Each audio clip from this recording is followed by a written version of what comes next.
কোনোদিন এমপি হইলে 1 টাকার বেতন ভাতা নিব না। আই রিপিট, 1 টাকার বেতন ভাতা নিব না।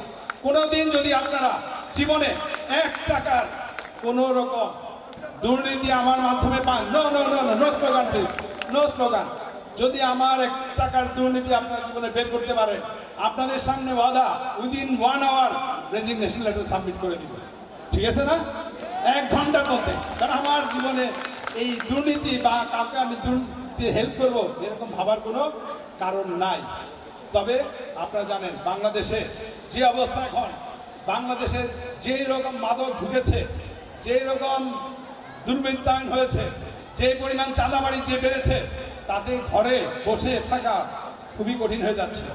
এই জন্য আমার মনে হয় ভবিষ্যতে সত্যিকারের রাজনৈতিক পরিস্থিতি উন্নয়ন দরকার, যেখানে মা তার ছেলেকে নিয়ে চিন্তা করবে না, যেখানে রাজনৈতিক নেতৃবৃন্দ নিজেদের মধ্যে মারামারি কাটাকাটি খুনাখুনি করবে না, যেখানে একজন আরেকজনকে ঘায়েল করার চেষ্টা করবে না।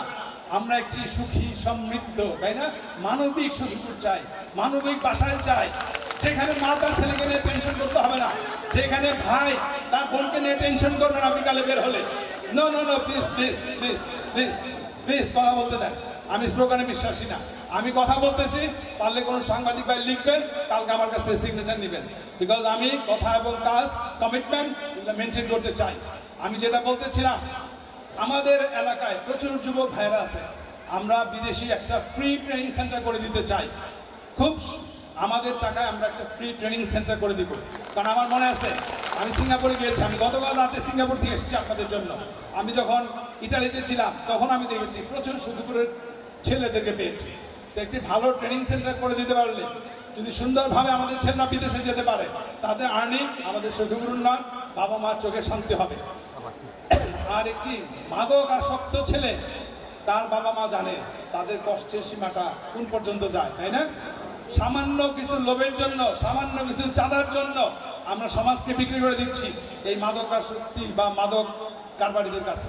সেখান থেকে সরে আসতে হবে। এই টাকার কাজ না, এটি সমষ্টিগতভাবে কাজ। সকলে মিলে মিলে এমন একটি পরিবেশ করতে হবে যাতে এই মাদক সখীপুরে প্রবেশ না করতে পারে। আর চাঁদাবাজ, ইসলামে কোথাও বলে নাই চাঁদাবাজি করো।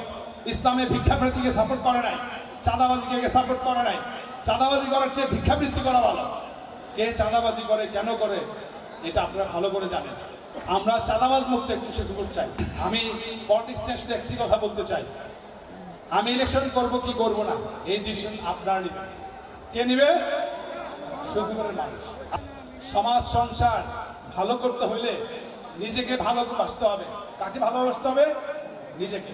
আপনি প্রথমে আপনাকে ভালোবাসেন, আপনাকে ভালোবাসতে সমাজের অর্ধেক প্রবলেম সলভ।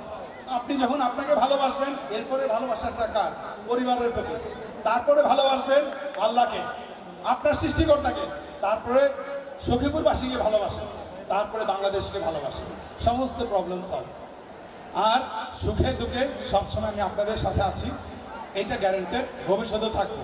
ইলেকশন করি না করি, ইলেকশনের সাথে আমার আপনার পারিবারিক সম্পর্ক যেন নষ্ট না হয়।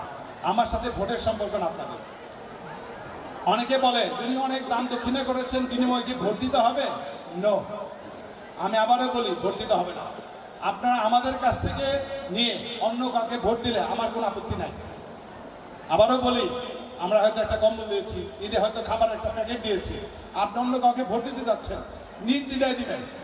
আর সখীপুরের ভবিষ্যতে যেই এমপি হোক, তার সাথে আমি শারীরিকভাবে, মানসিকভাবে, ফাইন্যান্সিয়ালি সখীপুরের মানুষের জন্য কাজ করে যাব। সেখানে আমার কোনো চাওয়া পাওয়া নেই।